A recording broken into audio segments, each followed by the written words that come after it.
The wind never stopped howling that winter. It came down from the Black Mountains like a restless ghost, sweeping across the dry plains and through the warped boards of the old ranch house. Every night it rattled the shutters and whistled through the chimney, carrying with it the smell of rain and dust. Folks in town used to say that the land remembered things, that it carried the echoes of old voices, old pain, and old promises that refused to fade. Maybe that was why she stayed out there, alone, long after everyone else had gone. Maybe she was waiting for the past to come back and finish what it started. It was a lonely place, 30 miles from the nearest town. Beyond the river that carved its way through Red Rock and Mesquite. The ranch had once been alive with the sound of cattle and laughter, the smell of bread baking, the ringing of hammers in the barn.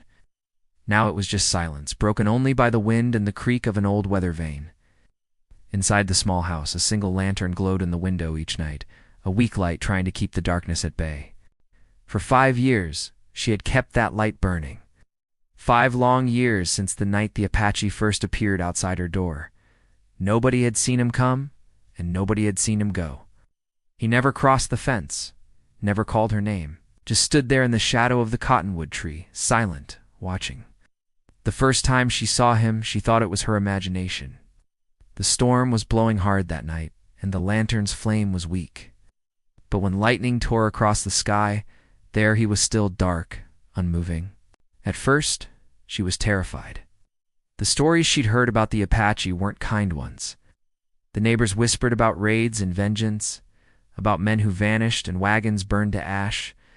But there was something different about this one. He didn't come close, didn't threaten, didn't shout. He just watched. When dawn came, he was gone. Then he came back. The next night, and the night after that, and every night after that, for 5 years. He would stand there from dusk until the first light of morning, a silent figure against the horizon. Sometimes she thought he was made of shadow itself, a memory given shape by the moonlight. Other times she could swear she saw him breathe, saw the faint rise and fall of his chest in the cold air. She didn't know what he wanted. She only knew that he was waiting. People stopped coming by after the first year. The mailman stopped delivering letters.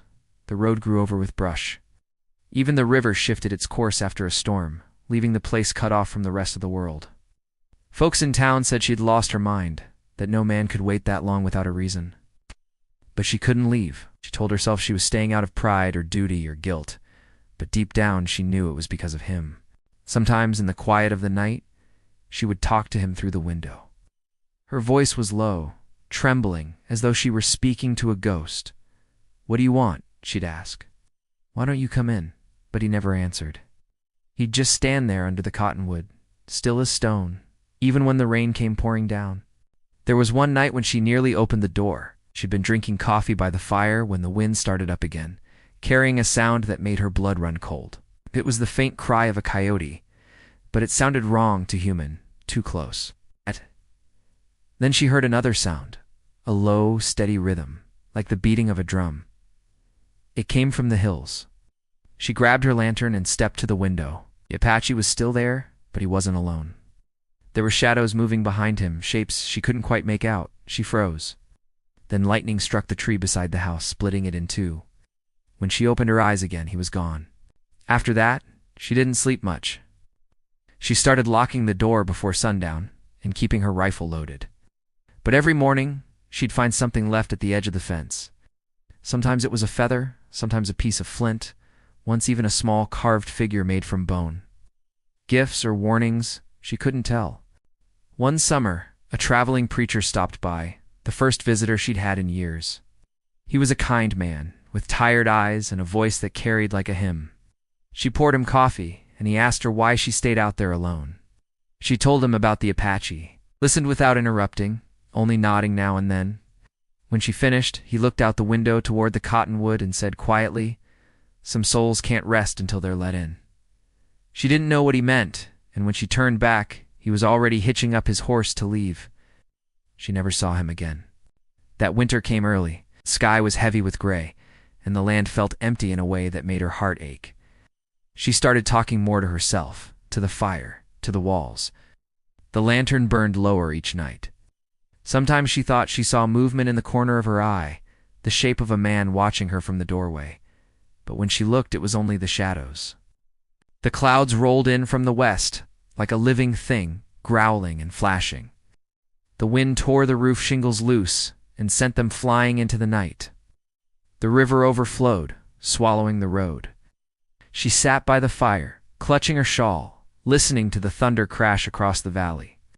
That was when she heard it, the knock. It wasn't loud, just a steady, heavy sound against the wood. She froze, every muscle in her body tight. The knock came again, slower this time. She rose from the chair, her hand trembling as she reached for the lantern. The flame flickered as she moved toward the door. Her voice was barely a whisper. "Who's there?" For a long moment there was nothing. Then came a voice, deep and rough, carrying through the storm. "Let me in." Her heart stopped. She knew that voice, though she'd never heard it before. It was the voice she'd been waiting for, the one that lived in her dreams and haunted her every waking hour. She set the lantern on the table and pressed her ear to the door. "Why now?" she asked, her breath catching in her throat. The silence stretched so long she thought she'd imagined it. Then the voice came again, closer this time. "You left me out here." The wind roared, shaking the walls. She backed away from the door, staring at it as though it might burst open. The words seemed to echo through the room, through her chest, through the years she'd spent alone. Lightning flashed, and for a split second she saw his shadow through the window. He was standing there, soaked from the rain, his face half hidden in the dark. The same man who had waited for 5 years, silent, patient, unyielding. The door creaked as he laid a hand against it. "Please," he said quietly, "it's time." She stood there, trembling, torn between fear and something deeper, something she couldn't name. Her hand hovered over the latch. The fire crackled behind her. The storm raged outside. Every instinct told her not to open that door, yet something inside her whispered that she already had, long ago, the night she first saw him under the cottonwood. The wind howled again, the lantern flame sputtered, and the sound of rain filled the air. Then came one last knock, and she took a breath, her fingers brushing the latch, not knowing if she was letting in a man, a spirit, or the past itself. The door began to move. The door gave a long groan as it opened, and a gust of wet air swept into the room, making the lantern flicker. She held her breath, half expecting him to vanish like he had so many times before. But this time, he didn't disappear. He stood there on the porch, tall and motionless, his dark hair clinging to his face, rain dripping from his coat. His eyes met hers, deep, steady, unreadable. For years she had imagined that moment, wondered what he'd say if he ever crossed the threshold. Yet when it came, no words came from either of them. Oh. Only the storm filled the silence between them. He didn't move until she stepped aside. It wasn't an invitation exactly, more like surrender. He walked in slowly, his boots leaving muddy prints across the wooden floor. The air in the room changed, thick with something that wasn't just the scent of rain and smoke. He looked around as though seeing everything for the first time, though she knew he must have memorized every inch from the outside all those years. The table, the fire, the single chair, nothing had changed. She poured coffee without asking, her hands shaking slightly. He took the cup but didn't drink. He stood near the fire, the light touching the edges of his face, showing the scars there. He wasn't young anymore, though the strength in his eyes hadn't faded. She waited, hoping he'd speak first. Finally, he did. "You still live here," he said, his voice quiet but certain. She nodded, clutching her shawl tighter. "I never left." He stared into the fire for a long moment. "I thought you would." "Why did you come back?" she asked, though the question felt strange the moment it left her lips. He had never truly left. He'd been out there, just beyond the light, every night for 5 years. To finish what was never finished, he said. Her heart pounded. The storm outside cracked and rolled, shaking the windows. She didn't know if he meant revenge, redemption, or something else entirely. The silence stretched again, broken only by the sound of the rain. She could hear the roof leaking somewhere in the corner. The smell of wet earth drifted in through the open door. She wanted to ask more, to understand who he was, why he'd chosen her house to haunt. But part of her was afraid that knowing the truth would destroy what little peace she had left. She looked at him, really looked at him for the first time. His clothes were worn but neat, his hands rough, his expression calm yet burdened. There was something deeply human about the way he carried himself, proud but tired. She realized he wasn't a stranger at all. He was part of this land, the same way the cottonwood tree was. She found herself speaking, without meaning to. "I used to see you from the window, every night. I thought I was losing my mind. You weren't," he said. "I was there." "Why?" she whispered. He didn't answer right away. His eyes flickered toward the window, where lightning flashed across the plains. "A promise," he said finally. She waited, but that was all he offered. Single word, heavy with meaning she couldn't yet reach. After a while, she brought him an old blanket from the shelf and set it near the fire. He didn't take it. Instead, he said, "You shouldn't be alone here. The land doesn't forgive those who forget its debts." "I know," she said softly, "but it's all I have left." He turned then, looking at her as though weighing something inside. "You lost someone." Her throat tightened. "Yes." He nodded, almost as if he'd known all along. "So did I." The wind howled louder, the door banging against its frame. She went to close it, and as she did, she noticed something outside, footprints in the mud that didn't belong to him. They led away from the porch, out toward the dark fields. Her pulse quickened. "There's someone else out there," she said. "Shh." He stepped forward, his gaze following hers through the rain. "Not someone. Many." "What do you mean?" "They've been watching too," he said. "Just as I have." Her heart pounded in her chest. "Why? What do they want? To see what you'll do when the past knocks again?" She didn't understand. But something in his tone told her this was bigger than she knew. The storm raged on, the house shaking with each gust. She thought of the preacher's words, "Some souls can't rest until they're let in," and a chill ran down her spine. Maybe he hadn't come for her at all. He'd come for what she'd buried in this place. That night, she didn't sleep. She sat by the fire, watching him as he sat silently near the door, his eyes always on the window. Every so often, lightning flashed, and for a heartbeat, she thought she saw figures moving out in the rain, shapes too large to be shadows. As dawn crept in, the storm began to fade. The sky turned from black to gray, and the world outside glistened with water. He rose, slow and deliberate, and stepped onto the porch.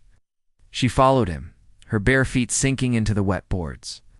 The cottonwood tree stood in silence, its split trunk still steaming from the lightning strike years ago.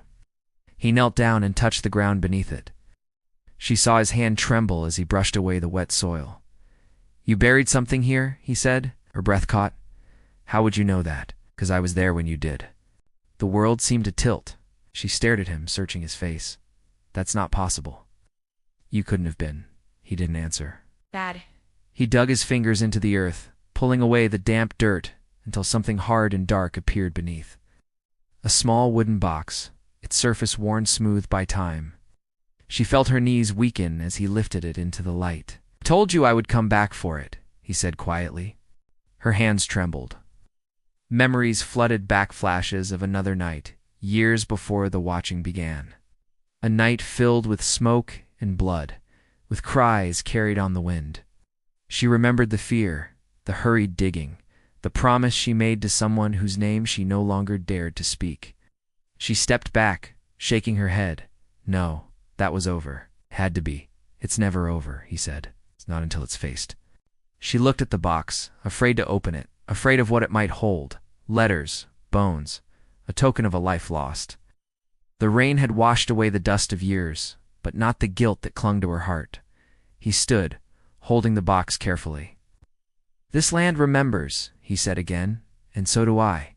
She wanted to ask who he really was, what bound him to her, but before she could speak, the sound of distant drums echoed faintly across the hills. Her blood turned cold. It was the same rhythm she'd heard years ago, the same sound that had followed the fire and the screams. He turned toward the sound, his face calm, resolute. "They're coming," he said. "Who?" she asked, though she already knew the answer. "The ones who never left." The sky darkened again, heavy with clouds. The wind picked up, carrying the scent of smoke from somewhere far off. She looked at him, fear and confusion battling inside her. "What are we supposed to do?" He looked back at her, eyes steady. "Wait, the storm isn't done with us yet." The words hung in the air like a warning. She followed him back inside. shutting the door against the rising wind. He set the box on the table but didn't open it. Instead, he sat down, staring at the flames in the hearth. She joined him, the room filled with the sound of the storm's return. Neither spoke for a long while. The air between them was thick with memory and something unspoken, something waiting to be named. She wanted to believe that he meant no harm, that whatever had tied him to her was born of loss, not anger. But part of her knew the truth wasn't so kind. When the lightning flared again, she saw his face clearly for the first time, the same face she had glimpsed years ago in the chaos of that night, illuminated by firelight. The realization hit her hard, leaving her breathless. He saw it too, the recognition in her eyes. He didn't deny it. "You remember now?" he said quietly. She couldn't speak. Her heart ached, heavy with the truth she'd tried so long to forget. Outside, thunder rolled across the valley again, and somewhere in the distance, the steady rhythm of the drums grew louder, closer. The storm had returned, and with it, the ghosts of everything she had buried beneath the cottonwood tree. The fire burned low, its light dancing across the walls in uneasy patterns. The man who had waited 5 years outside now sat across from her, his face half hidden in the shadows. The wooden box lay between them, still unopened, heavy with whatever truth it carried. The sound of distant thunder faded and returned in waves, blending with the faint rhythm of drums that echoed across the valley. Every strike felt closer than before. She couldn't take her eyes off the box. It seemed to hum with the same quiet dread that filled the room. The thought of opening it made her chest tighten, yet leaving it closed felt worse. He didn't touch it again, only watched her with a patience that unnerved her. Finally, she asked, "What's inside?" He didn't answer right away. His gaze drifted to the window, where flashes of light revealed the trembling cottonwood tree. "Something you buried because you were told to forget," he said. "I wasn't told," she replied sharply. "I chose to." He looked back at her, his expression unreadable. "Oh, you ran." The words stung more than she expected. She stood, her hands gripping the edge of the table. "You don't know what happened that night." "I was there," he said quietly. The air seemed to stop moving. Her heart pounded so loudly she could barely hear the rain. She stared at him, searching for a sign of a lie, but his eyes didn't waver. "You can't be," she whispered. He rose slowly, stepping closer until the firelight caught his face. "You saw me, you just didn't want to remember." The memory came rushing back like a flood heat, smoke, a sky painted red. She saw again the faces blurred by panic, the figures running through the storm of fire. The cottonwood had been younger then, standing tall as she dug into the dirt, hiding the box with shaking hands while the world burned around her. A promise was made that night, one she'd tried to forget ever since. She sank into the chair, her strength leaving her. "You were with them," she said. "I was," he replied. "And I lived when they didn't." She closed her eyes. "I didn't know." "I thought that it would end if you buried it," he said, finishing her thought. "But the land doesn't work that way. The wind carries memory, the rain feeds it." She didn't argue. The truth was too heavy to fight. He went back to the fire, adding another piece of wood. The flames leapt higher, throwing a warm light across the room. It should have been comforting, but instead it only reminded her of that night's glow, when everything she'd known was reduced to ash. Outside, the drums grew louder. They weren't steady now. They were uneven, erratic, like hearts beating too fast. He looked toward the door again. "They're close." "Who are they?" she asked. He didn't turn. "The ones who remember what you tried to forget. It's the ones bound to this land the same way I am. Are they coming for you or for me?" He hesitated, then said both. The answer chilled her. She stood and moved toward the window. Through the rain-streaked glass, she could see faint lights flickering in the distance, torches maybe, moving slowly across the plains. Her stomach twisted. "You brought them here?" "No," he said. "They were already coming. The moment you opened that door, they knew." She turned to face him, fear rising in her throat. "Then why did you tell me to let you in?" "'Cause you had to see," he said. "You can't outrun what you helped bury." She wanted to deny it, to tell him he was wrong, but deep down, she knew he wasn't. There had been guilt buried with that box. She'd carried it every day, though she never spoke of it, not even when the nights grew long and the loneliness set in. The storm outside broke into a fury, rain lashing against the walls. The house creaked under the weight of the wind. She felt the ground tremble faintly beneath her feet, though it might have been her imagination. He stood perfectly still, his eyes fixed on the horizon. "You'll have to face them," he said softly, not with fear, but with truth. "What truth?" she asked. He didn't answer. Instead, he picked up the box and placed it in her hands. It was heavier than she remembered. She could feel something shifting inside, something small, hard, and delicate, like bone or stone. She looked up at him, waiting for permission. He only nodded. Her fingers trembled as she lifted the latch. The hinges groaned in protest, as if the box itself didn't want to be opened. Inside, wrapped in faded cloth, was a carved object and amulet, shaped like a bird, its wings spread wide. The wood was dark, worn smooth from handling. She recognized it immediately. It had belonged to a child.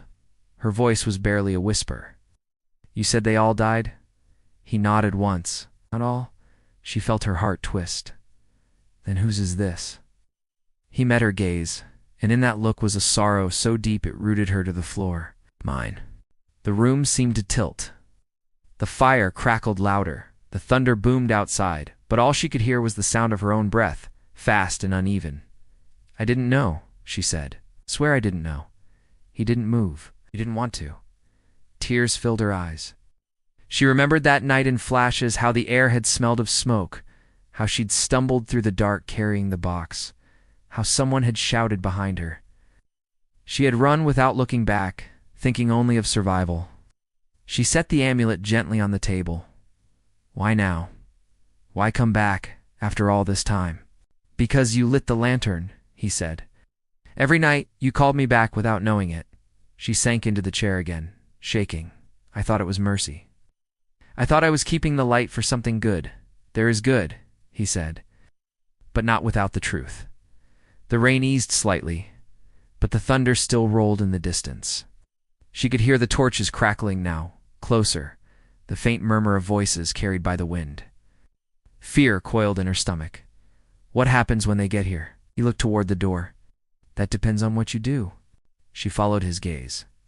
The door stood firm, but she could see shadows moving beyond the window, figures gathering near the cottonwood, their shapes shifting in the dim light. The tree's split trunk looked almost alive, its branches trembling against the storm. "They'll want to see the box," he said. "Then give it to them," she whispered. "Tell them I kept it safe." "It's not just the box they want," he said. "It's what it stands for." The words sent a chill down her spine. She didn't fully understand, but she could feel the weight of it pressing down on her. The wind blew open the shutters, and she rushed to close them. For a brief second, she saw faces in the dark, waiting when she turned back. He was staring at the amulet. He reached out and touched it gently, as if it might shatter. "This was carved by my mother," he said. "She made one for every child in the camp. Only mine was found that night." She wanted to speak, to say she was sorry, but the words caught in her throat. Sorry wasn't enough. It never would be. He stood, the firelight catching the side of his face, making the shadows seem deeper. "You can still make it right," he said. "How?" "By remembering," he replied. "By telling the truth before the land takes it from you." The house shook again, a heavy thud against the door. She froze, her heart racing. Another hit followed, louder. Then came a sound that didn't belong to the storm, the low murmur of chanting. He didn't move, only watched the door with calm eyes. "They've come to see if you're ready." She backed away, clutching the edge of the table. Ready for what? For the truth to come inside. The fire guttered as another gust of wind tore through the chimney. The door rattled under another heavy blow. Her hands were cold, her pulse quick. He turned to her once more. "Can't hide from what's yours," he said softly. "You opened the door for me. Now, you'll have to open it for them." The sound of chanting grew louder, filling the air with a rhythm that seemed to pull at her chest. Outside, shadows moved closer, their torchlight flickering across the wet earth. She looked down at the amulet on the table. It seemed to glow faintly in the firelight, as if alive. She picked it up and held it tightly, her knuckles white. "If I open that door," she whispered, "will they forgive me?" He looked at her with something like pity. "Forgiveness isn't given," he said. "It's earned." The storm roared again, shaking the walls. The door trembled under the weight of unseen hands. And then, as thunder split the sky, a single voice called from outside, low, haunting and familiar. "Let us in," her breath caught. She turned toward the sound, the amulet warm in her hand, the fire dying behind her. The man who had waited 5 years stepped aside, giving her a clear path to the door. And she knew that whatever waited beyond it would change everything. The sound outside grew sharper, more rhythmic, as if the storm itself had learned to breathe. Every knock, every thud against the door carried purpose. The chanting was no longer distant. It surrounded the house, circling it like a tide closing in. The woman stood frozen, the amulet clenched tight in her hand, her knuckles pale in the firelight. The man who had waited 5 years did not move, his eyes fixed on the trembling door as if he'd been expecting this very moment. The room felt smaller now, the walls pressing inward with the weight of memory and fear. The old ranch house, once her refuge, had turned into something else, a place where the past had gathered to collect its due. She could hear the wind whistling through the cracks, carrying whispers that sounded almost like words. For a moment, she thought she heard her own name. "Don't open it," she whispered, her voice shaking. "They'll destroy everything." He looked at her calmly. "They already have." The fire sputtered and went out, plunging the room into darkness. Only the glow from the lightning outside lit their faces in short flashes. Each strike revealed the outline of figures moving through the rain. There were dozens of them, maybe more, standing silent now, their torches flickering beneath the wide branches of the cottonwood tree. The same tree that had watched over everything, the same tree that had been struck by lightning the night he first appeared. She wanted to run, to hide somewhere deep within the house, but she knew it was useless. The ranch sat alone on the plains. There was nowhere to go. The man turned toward her, his voice low but steady. "They came because they heard your voice," he said. "You called them without knowing." "I didn't call anyone," she said, backing away. "I only wanted peace." "Peace isn't silence," he said. "Peace comes when the truth is spoken." The words made her tremble. She had spent years burying the truth under routines, feeding the animals, mending the fences, keeping the lantern lit each night. Every small task had been her way of pretending that the past could stay quiet. But now it was outside her door, demanding to be let in. A loud crack shook the air as one of the shutters ripped free, slamming against the wall. The wind roared into the room, scattering ashes across the floor. She flinched, clutching the amulet close to her chest. "Hey." The man stepped forward and laid a hand on the door, as if feeling for something unseen. "They won't stop," he said. "Not until you face what happened." "I don't even know what I'm supposed to face anymore," she said, tears forming in her eyes. "That night, everything burned. I did what I had to do to survive." His eyes softened, but there was still weight in his voice. "You survived because someone helped you. You buried that box because someone asked you to remember." Her breath hitched. "I was told to keep it safe," she said, "to guard it." "And you did," he said. "But guarding isn't the same as honoring." Thunder boomed overhead, shaking the floorboards. The figures outside began to move again, forming a circle around the house. Their torches burned brighter despite the rain, throwing long shadows across the windows. The chanting rose, a deep hum that made the glass vibrate. She turned to him, fear and confusion battling in her eyes. "What do they want from me?" "The same thing I wanted," he said. "For you to tell the story, for the truth to breathe again." She shook her head. "I don't even know the story anymore." "Yes, you do," he said softly. "You've just tried too hard to forget." The word struck something deep inside her. She closed her eyes, and images began to surface, smoke curling into the night sky, shouts carried on the wind, the flash of firelight on metal. A group of riders, their faces blurred, their voices full of fear. And through it all, a single cry that had haunted her dreams. She opened her eyes and met his gaze. "Saw you that night. You were just a boy." He nodded. "And you saw what was done to my people. You saw who gave the order." Her stomach twisted. It wasn't supposed to happen that way. They said it was a mistake. They said it was to protect the settlers. His voice hardened. "A mistake doesn't burn down a village." The wind screamed through the cracks again, shaking the door so hard it seemed it might splinter. She stepped back, trembling. "I didn't want any of it," she said. "I was only trying to help." You told me to bury the box and tell no one. And so you did, he said. And for 5 years, I waited. I thought maybe you'd come to me, that you'd speak the truth before it was too late. Her heart pounded so loud she could hear nothing else. Why now? She asked. Why come tonight? Because the storm woke them, he said. The land remembers, and tonight it called us all back. The chanting grew louder, pulsing through the floorboards like a heartbeat. The sound no longer seemed human. It was older, deeper, filled with the weight of generations. She felt it inside her bones. He stepped closer. You have to decide. Either open the door and face them, or let the house fall around you. The rain lashed harder against the windows, and a flash of lightning illuminated the room in pure white. For a brief instant, she saw them, all the figures outside, faces painted with ash, eyes bright with something that was not anger but expectation. They were waiting for her. She stumbled back from the door. Can't, she whispered. If I open it, they'll see what I did. They already see, he said. They've seen every night you kept the light burning. Her hands shook. I thought I was keeping hope alive. You were, he said. But hope without truth is a lie. A crack of thunder shook the roof. One of the beams groaned under the strain. Dust fell from the ceiling. She looked around the room, the table, the empty shelves, the fire gone cold. Everything that had once made the house feel alive now looked fragile, like a memory about to vanish. The man turned back to the door, pressing his palm flat against it. They'll come through soon, he said quietly. If you don't open it, they'll break it down. She felt her breath quicken. And if I do, then you face what's waiting, he said. Outside, the chanting stopped. The sudden silence was worse than the noise. It felt like the world was holding its breath.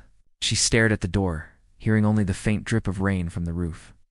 Then came a single voice, low and deep. The same voice that had spoken before. Let us in. Her fingers tightened around the amulet. The carved bird felt warm against her skin, as if it were alive. The man stepped back, giving her space. It has to be you, he said. Only you. She took a slow step forward, her feet heavy as stone. The silence outside deepened, the air thick with anticipation. She reached the door and rested her hand on the latch. The wood was cold and damp beneath her touch. For a long moment, she didn't move. Behind her, the man spoke softly. Once it's open, you can't turn back. She nodded. I know. Her heart was racing so fast she could barely breathe. Her thoughts spun between fear and something else, something like release. For years, she had carried this secret, this weight, and maybe this was how it ended. Not with forgiveness, not with punishment, but with truth finally coming through the door. She turned the latch slowly. The sound was deafening in the quiet. The door creaked open an inch, then another. Cold rain swept in, chilling her to the bone. She looked out and saw nothing but darkness at first. Then shapes began to emerge, the circle of torches, the faces gleaming in the light, eyes fixed on her. She opened the door wider, the wind nearly tearing it from her grip. The figures stood perfectly still, watching. None spoke. Then one stepped forward. It was an old man, his face marked by time, his voice carrying the weight of the storm. You kept the promise, he said. But you buried the truth. Her voice shook. I didn't know what else to do. The old man raised his hand, pointing toward the cottonwood tree. Then come and finish what you started. She glanced at the man beside her, the one who had waited 5 years. He gave a single nod. It's time. The torches flickered. The wind howled, the rain soaking her hair and clothes. The land stretched out before her, dark and endless. The old cottonwood loomed in the distance, its broken trunk glowing faintly in the torchlight, like a wound that refused to heal. Behind her, the man followed silently. Together, they walked into the storm, the circle of figures parting to let them through. Every step felt heavier, every breath harder. The ground was soft with mud, and the sound of the drums began again, slow and deep. When they reached the tree, she stopped. The lightning flashed, illuminating the roots where the earth had been disturbed once before. She could see the mark of her own digging from years ago. The man turned to her, his expression unreadable. Here, he said. This is where it began. She dropped to her knees, the amulet still clutched in her hand. Her tears mixed with the rain. What do I do? She whispered. "Tell them," he said. "Tell them what happened here." The wind howled louder, the flames from the torches bending under the force of it. The circle of figures closed in, their faces solemn, waiting. She opened her mouth to speak, but the words caught in her throat. Lightning struck again, closer this time, lighting the sky in brilliant white. The thunder followed like a roar from the earth itself, and in that blinding moment, the ground beneath her began to tremble. As if the land itself was ready to listen, the storm reached its breaking point, and for a moment it felt as though the whole world was holding its breath. The woman knelt at the roots of the old cottonwood tree, her hands pressed into the soaked earth, her heart pounding like a drum inside her chest. The lightning flashed again, and she could see the faces around her, some familiar, others long gone. The man who had waited 5 years stood just behind her, silent and watchful. The figures forming the circle were no longer shadows but people, their eyes filled with something more powerful than anger. They were waiting for her to speak. Her voice trembled as she began. "That night, everything was on fire," she said, her words carried away by the wind, but still heard by all. "Remember the smell of smoke, the screams, the sound of horses running? I was told it was an accident, that they attacked first, that we had to defend ourselves, but it wasn't true. I saw it. I saw who gave the order." The man's gaze stayed fixed on her, his eyes filled with quiet pain. The others did not move, their silence heavier than any judgment. She took a deep breath and went on, her voice steadier now. "They told me to bury the box under this tree. They said it would keep the peace that no one needed to know. But peace built on lies never lasts. I see that now." The wind softened, as if the storm itself was listening. The torches flickered, their light glowing warmer than before. She reached into the mud and dug where she once had years ago. Her hands were raw, the earth heavy and cold, but she kept digging until she felt the edge of something hard. It was the old wooden box, half rotted, the lock rusted through. When she lifted it, the man stepped closer. Inside the box were the remnants of the past burnt fabric, a small charm carved from bone, a folded letter still sealed, though the ink had bled through.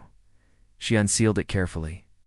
The words were faded but legible enough to read. It was an order, signed by the settlers' leader, confirming what she had just confessed. Her hand shook as she held it out to the man. "This was what they wanted to hide," she said. "This is the truth." He took the letter, looking at it for a long time before nodding slowly. "Then now it's done," he said quietly. The storm began to calm. The thunder rolled farther away, and the rain softened to a whisper. One by one, the figures began to lower their torches. Their faces, once tense and shadowed, seemed to ease, as though a long weight had finally lifted. The old man who had spoken earlier stepped forward, his voice calm and clear. "The truth has been spoken," he said, "and the land remembers. It will rest now."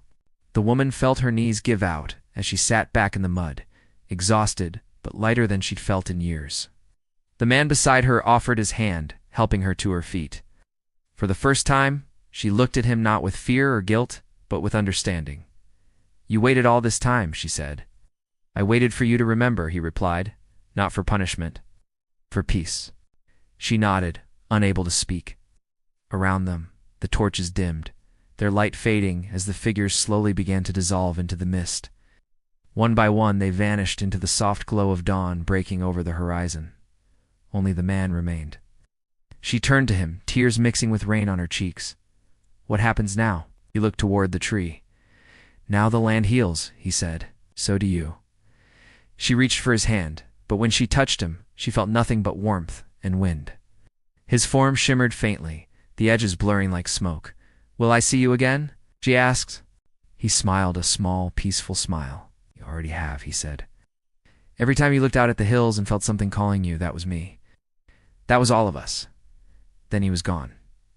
The silence that followed was deep and gentle. The storm had passed. The sky opened in pale gold light, and the air smelled clean again. She stood there for a long time, watching the clouds drift apart, listening to the soft hum of the waking earth. The old cottonwood tree stood tall and still, its broken trunk glowing faintly in the morning sun. For the first time, it didn't feel haunted. It felt alive. When she finally walked back to the house, everything looked different. The windows no longer seemed like barriers. The air inside was calm, filled with the scent of wet wood and smoke. She lit a small fire in the hearth, not to keep the dark away this time, but simply for warmth. She sat beside it and closed her eyes, letting the quiet fill her. Later that day, she went out to the barn and found her horse waiting, restless from the storm. She saddled it and rode out toward the valley, following the trail that led past the tree and down toward the river. The ground was soft, the air cool against her face. The river had swelled from the rain, its surface glittering in the sunlight. She stopped by the water and looked at her reflection. For years, she had avoided seeing herself clearly. Now, for the first time, she didn't look away. The guilt was still there, but it had changed shape. It wasn't a weight pressing her down anymore, it was a reminder, a lesson. She knew she couldn't change what had happened, but she could make sure it wasn't forgotten. The truth had been buried once. She would not let it happen again. Over the next few weeks, she began to rebuild. The ranch, the fences, the land, all of it needed tending. But more than that, she started visiting the nearby town, speaking with those who remembered the old stories. Some didn't believe her at first, but others listened. Word spread slowly, and the truth began to take root, just like the wildflowers that started growing again near the cottonwood tree. Sometimes at dusk, when the sky turned red and gold, she would stand on the porch and watch the horizon.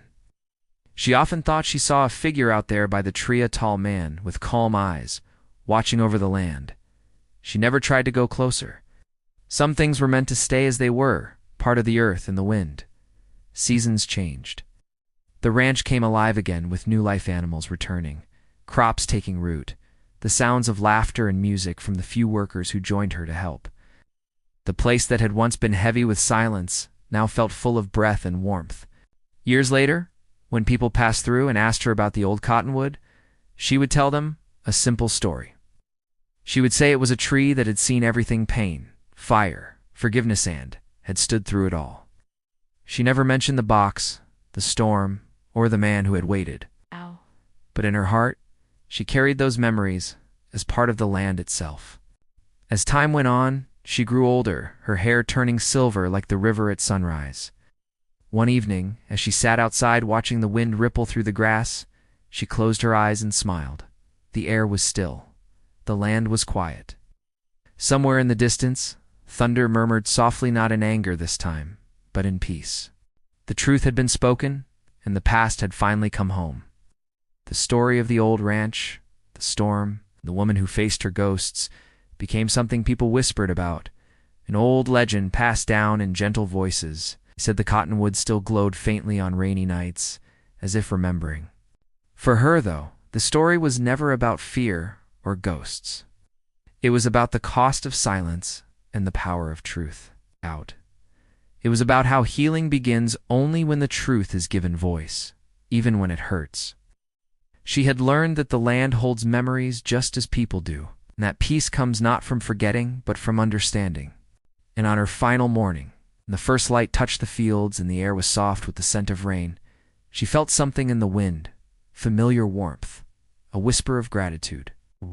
She smiled, knowing she was not alone. The story had ended, but its echo would remain, carried by the land she had once feared and now called home.